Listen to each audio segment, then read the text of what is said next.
So why is so hard find meaning and purpose today? Why it is so difficult? Well, first of all, we are not built for the kind of world that we live in, because in the past times our ancestors only had just one big purpose, which was surviving. And surviving in nature is itself a very hard task because evolution favored selected some traits in certain type of animals in order to be adaptable in the adverse conditions that they face. So, for example, lions have claws, mammoth in the past had the strength and the size, and the big cats, for example, were very agile or very, very fast. And in confront to them, we as humans are pretty weak, okay? Because we are not very impressive creatures if you compare ourselves to other animals, because we are very weak from a physical standpoint. We are not that big, we are not that strong, and we lose with basically most animals. Okay, in the animal kingdom, if we have to fight it one on one, like in the best Joe Rogan Wet Dream, we would lost completely. And we are pretty miserable and not very strong as human. But we managed somehow to become the most dominant species on the planet. We are the most feared predator that exists on planet Earth right now.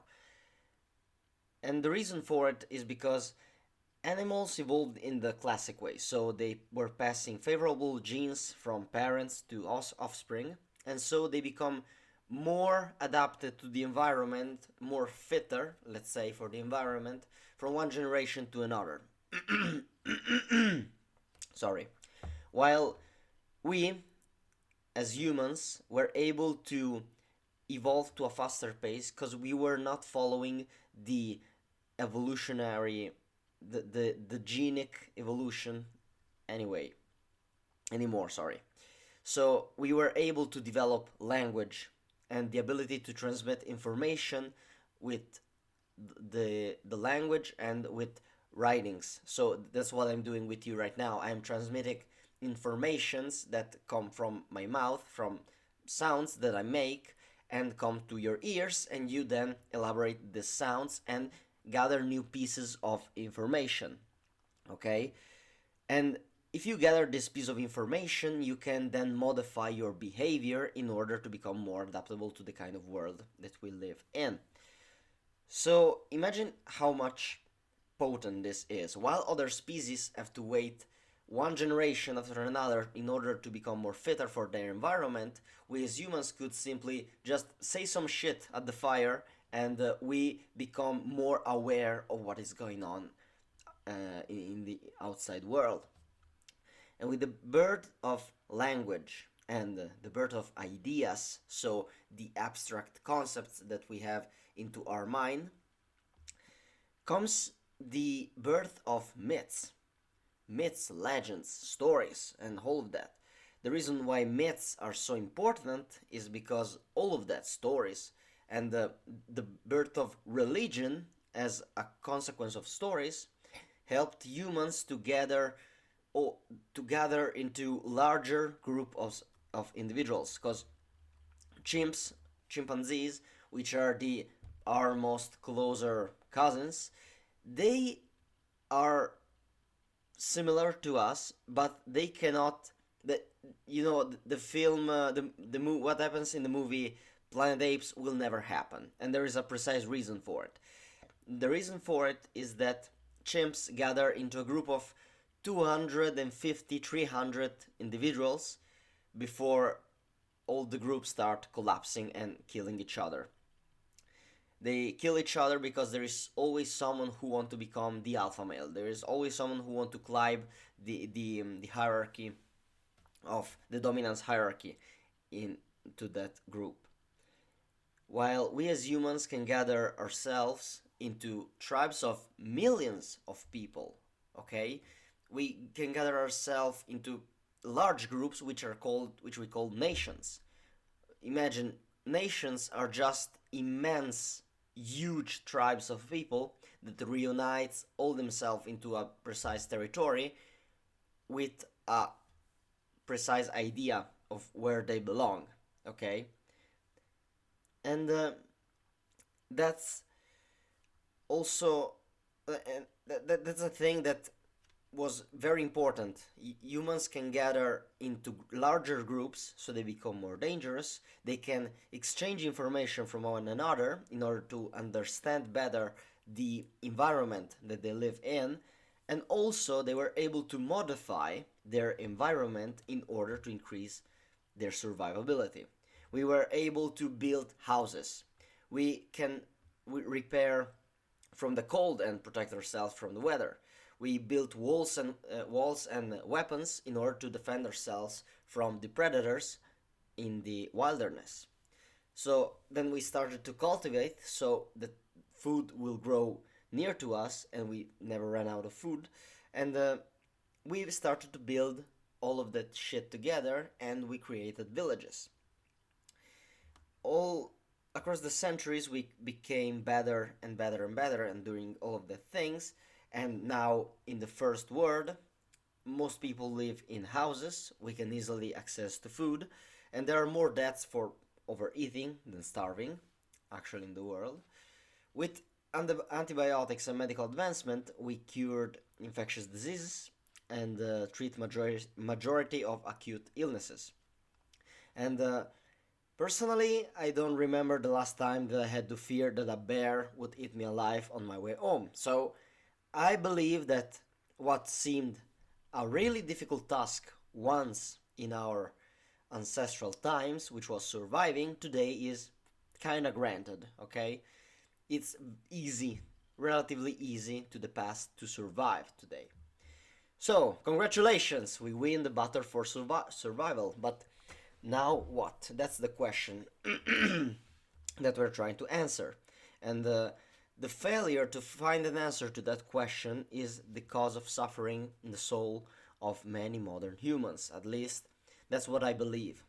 I believe that the inability to find an answer to the question, now that we are able to survive, what do we do with the time that is granted to us? What happens when you don't have something to dedicate your mind to without a precise task is an increased activity in the default mode network, an increased rumination upon useless things, and increased risk of developing depression and anxiety.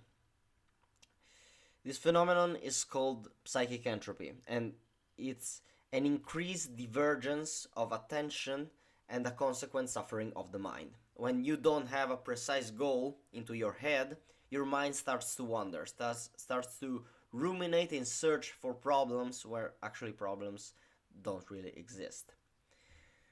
And luckily, in our modern world, there are a lot of solutions for the psychic entropy that is destroying our consciousness.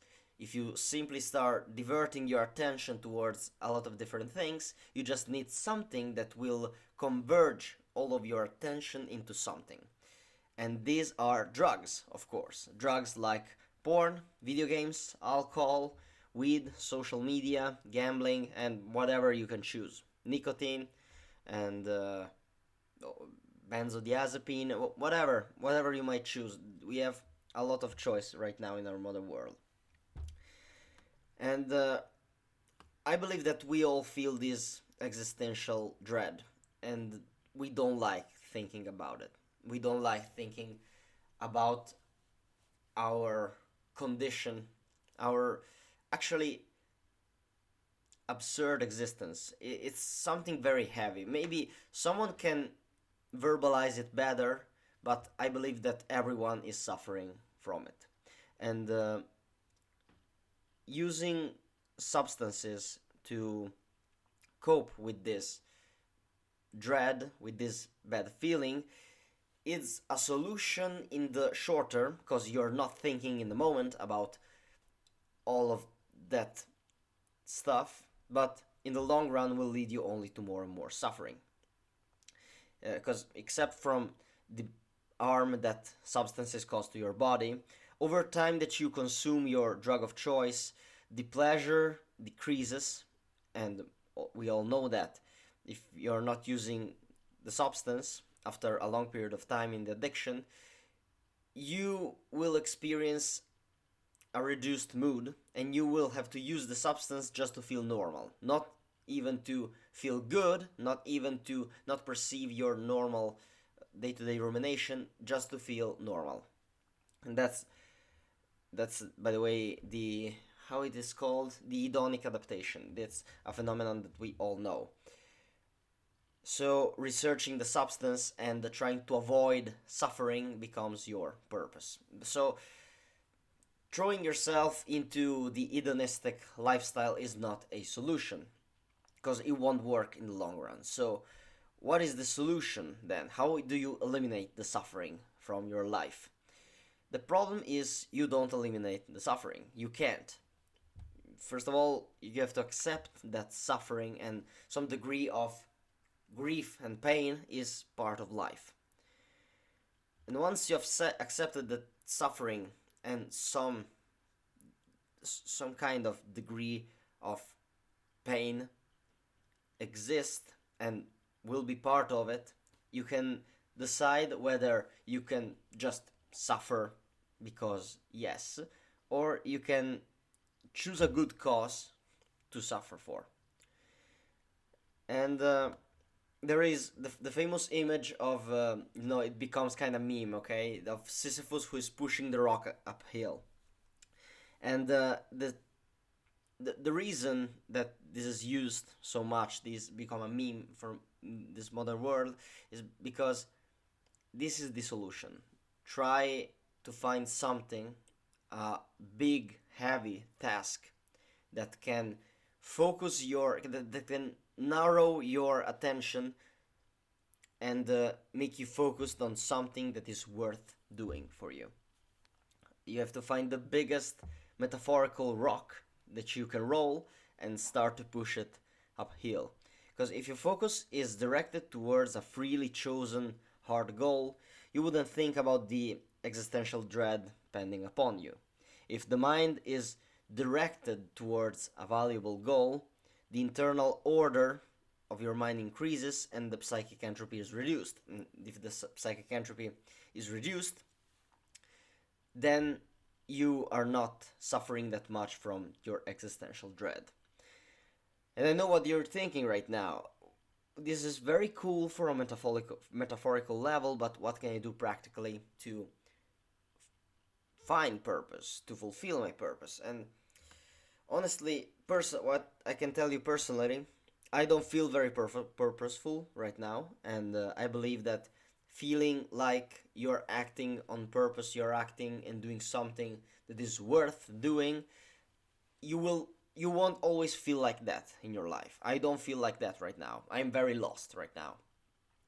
But the time that I felt the most purposeful are the ones where I saw a challenge, I a clear outcome from that challenge, and I've done my best to reach that precise outcome.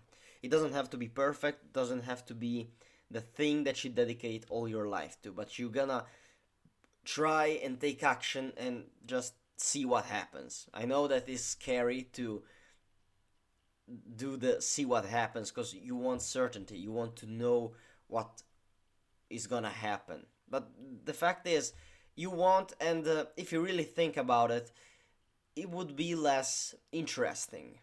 Try to see that as an experiment. Let's see what happens. It's a trial and error game.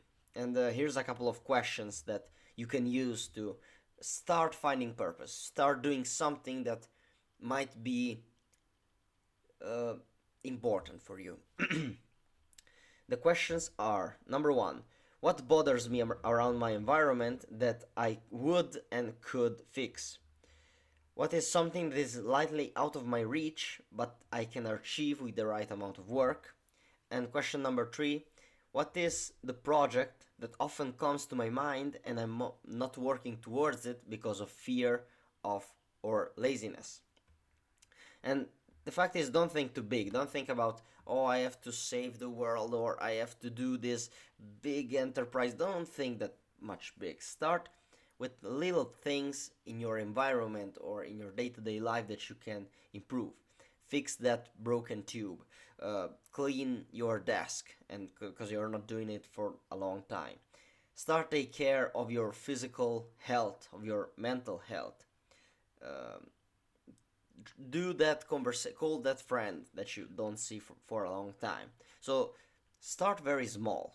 Begin with yourself, your home, your family, and from there gradually expand outward and start working on fixing things farther away from you. If you start small and then start to expand, you will eventually find that big purpose, or choose that big purpose that is waiting for you. And from there, just see where your purpose will lead you. Thanks you for watching till here. Hope it was useful, and remember to aim upward.